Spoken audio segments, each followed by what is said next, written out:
안녕하세요, 너구리입니다. 자, 오늘은 장경인대에 대해서 좀 얘기를 해볼 겁니다. 많은 분들이 장경인대 때문에 고생을 많이 하시는 글을 보고 저도 느낍니다. 제 주변에도 장경인대를 많이 걸려보고 저는 장경인대 때문에 정말 많이 고생을 했었습니다. 저는 진짜 너무 아파가지고 아픈 정도가 진짜 거의 걷지 못할 정도로 아팠었거든요. 지금은 그래도 어느 정도 거의 극복을 했다고 보면 될 것 같아요. 그래서 오늘 이 영상을 보시고, 저는 의사가 아닙니다. 그리고 이렇게 물리치료사도 아니고, 하지만 제가 그냥 아팠던 거, 그리고 어떻게 해서 그거를 좀 극복을 지금까지 했는지에 대한 이야기를 좀 해보려고 합니다. 자, 먼저 장경인대가 뭔지에 대해서 이제 알아야 되겠죠. 장경인대는 뭐냐면, 우리 이제 무릎을 볼 때 우리가 무릎이 이렇게 있잖아요. 그러면은 자, 다리에 털이 좀 있어서 죄송합니다.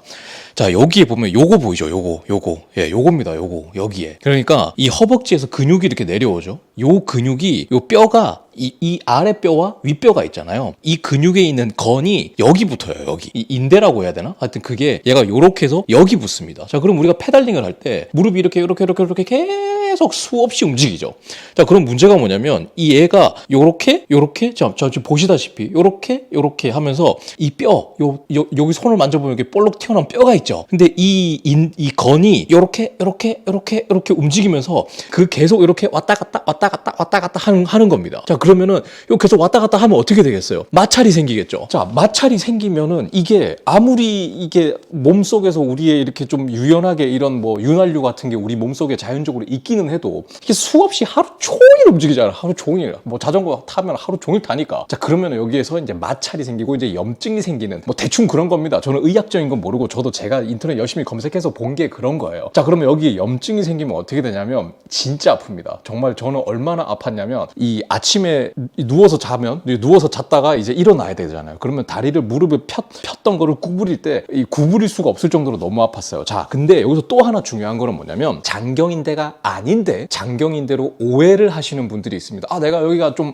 바깥쪽 무릎이 아픈데 이거 장경인대 아니야? 라고 생각하시는 분들 중에 가장 큰 게 뭐냐면 바로 이 슬개골과 헷갈리는 이 슬개골. 여기 우리 움직이는 요 뼈 있잖아요. 얘 이렇게 열랄랄랄 움직이는 애. 얘가 움직이는 거는 장경인대랑 달라요. 아까 말씀드렸듯이 여기서 내려오는 근육이 쭉 해서 밑에 붙는 여기가 아픈 겁니다. 자, 그래서 이게 아픈 게 이제 어떻게 알 수 있는 가장 첫 번째는 뭐냐면 장경인대는 얘가 타이트해서 이 근육과 이 건이 타이트해서 생기는 거기 때문에 제가 확실한 진단 방법 중에 하나는 뭐냐면 제가 이제 직접 해본 건데 뜨거운 욕조에 아주 뜨거운 욕조 물이 그냥 뜨거 할 정도의 욕조에다가 발을 담궈보세요. 그러면 정말 아파서 그냥 구부리기도 힘들고 걷기도 힘들고 계단을 내려가기도 너무 힘든 상황인데도 그 뜨거운 물에 이 무릎하고 허벅지하고 이 하체를 딱 담그면 하나도 안 아파요. 그냥 완전 하나도 안 아픈데 할 정도로 안 아픕니다.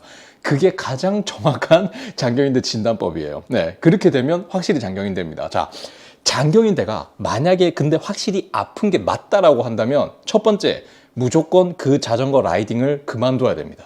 오른쪽 발이 만약에 장경인대가 아픈 게 맞다라고 한다면 오른발은 아예 빼고 왼발로만 페달링을 해서 복귀를 하시던가 택시를 타시던가 그냥 자전거를 타면 안 됩니다. 걸어도 안 되고요. 계단을 올라가는 거는 더더욱 안 되고 내려가는 건 더욱 안 됩니다. 때문에 그냥 걷지 않는 게 최선이에요.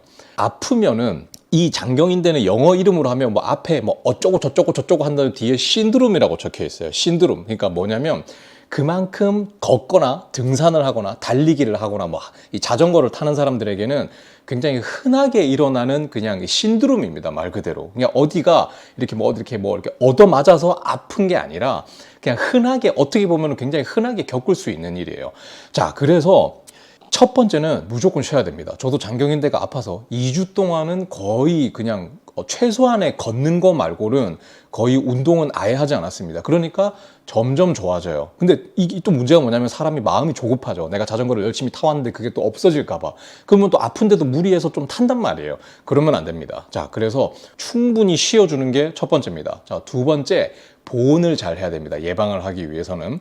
이 장경인대는 아까 제가 말씀드렸듯이 이 근육이 아까 말씀드렸던 근육과 이렇게 인대가 붙어 있는 애가 탱탱해지는 거기 때문에 온도와 관련이 커요. 그래서 따뜻하게 하면은 더 완화가 됩니다. 그래서 조금만 날씨가 쌀쌀해도 무릎에 워머 같은 것들, 넥 워머 같은 거 있죠. 그냥 스타킹 같은 거 말고 아예 기모 있는 거, 요런 걸 하시는 게 좋고, 그냥 추울 때 밖에서 안 타는 게 좋습니다. 무조건 그냥 실내에서 롤아 돌리세요. 예, 차라리 그게 나아요. 따뜻하게 선풍기 틀어놓고 하는 게 훨씬 낫습니다. 자, 그리고 충분히 쉰 다음에 자전거를 다시 이제 어느 정도 좀 타야 되겠죠. 예, 그러면은 어떻게 하냐면 토크를 많이 주지 않고 케이던스로 타세요. 그러니까 꾹꾹 누른다기보다는 좀 이렇게 팔랑팔랑, 이게 아무래도 힘을 주면 줄수록 거기에 부담이 이제 탱탱하게 많이 가기 때문에, 그렇기 때문에 토크로 꾸역꾸역 말고 좀 평지 위주로 이렇게 케이던스 위주로 타는 게 좋습니다. 그리고 또 하나는 신발을 세팅을 할 때 자, 이렇게 11자로 세팅하는 게 아니라 살짝 8자로 세팅해 주는 게 장경인대에 좋다고 합니다. 이거는 저도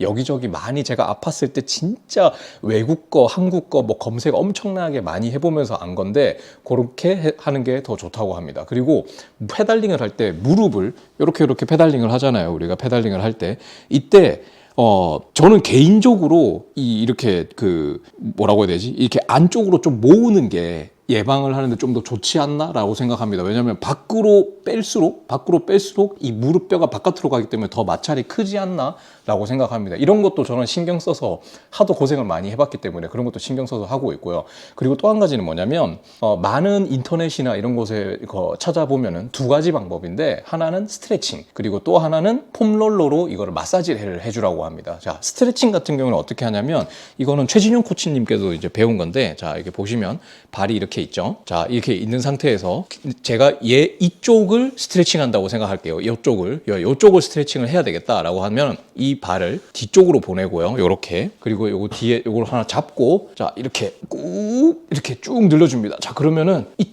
요쪽 근육이 쫙 이걸 이완된다고 하죠. 예, 이완되면서 스트레칭이 됩니다. 자, 이렇게 라이딩을 하기 전에 충분히 스트레칭을 더 세게 이렇게 꾹 완전히 눌러주는 게 좋을 수도 있어요. 자, 이렇게 또 반대쪽으로, 자, 이렇게 쭉쭉 해서 이렇게 장경인대에 붙어 있는 근육이 쭉쭉 늘어날 수 있도록 이렇게 해주면 됩니다.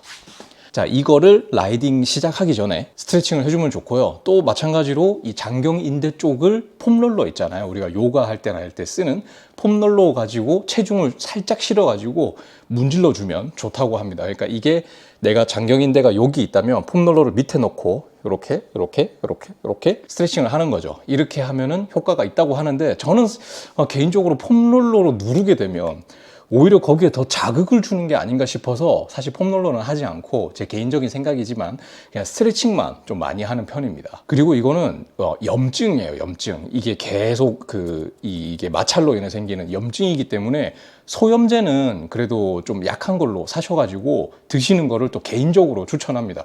제가 의사가 아니라서 이런 컨텐츠를 만드는 게 굉장히 좀 조심스럽긴 하지만, 그래도 제가 충분히 아파봤고, 그리고 지금은 다행히 그렇게 아프지 않습니다. 근데 웃긴 게 뭔지 아세요? 제가 올 한 해 동안 장경인대가 한 번도 안 아팠었는데, 최근에 날씨가 추워졌잖아요. 그래서 자전거를 타면 좀 살짝 느낌이 오려고 그래요. 그래서 최근에 자전거를 탈 때는 좀 고토크로 안 타려고 그냥 조심하고 있습니다. 심지어 저는 좀 심해지면 이제 좀 빡센 라이딩은 야외에서 아예 안 할 생각이에요. 그만큼 아프면은 안 됩니다. 그래서 여러분들도 자, 오늘 영상을 보시고, 자, 장경인대가 이제 뭔지, 그리고 왜 생기는지, 그리고 그거를 이제 진단하는 법, 어떤 게 장경인대인지, 그리고 그거를 어떻게 예방하고 걸렸다면 어떻게 그거를 좀 회복할 수 있는지에 대한 얘기를 해봤습니다.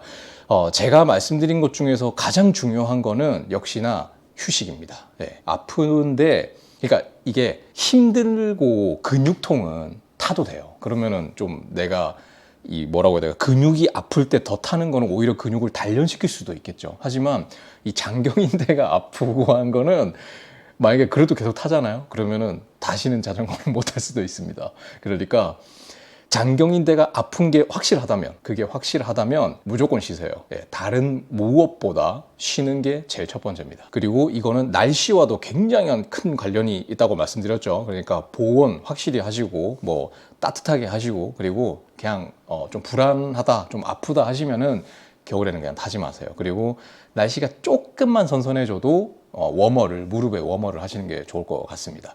자, 어쨌든 여러분들의 항상 안전한 라이딩이 되시기를 바라면서 제가 개인적으로 겪었던 이 고통, 그리고 그거를 좀 지금은 어느 정도 좀 괜찮아졌기 때문에 그에 대한 얘기를 해봤습니다. 다음에도 또 여러분께 도움이 될 만한 이야기로 돌아오도록 하겠습니다. 그러면은 오늘 영상이 조금이나마 도움이 되셨다면 구독과 좋아요 부탁드리고 다음 영상에서 또 뵙겠습니다. 감사합니다.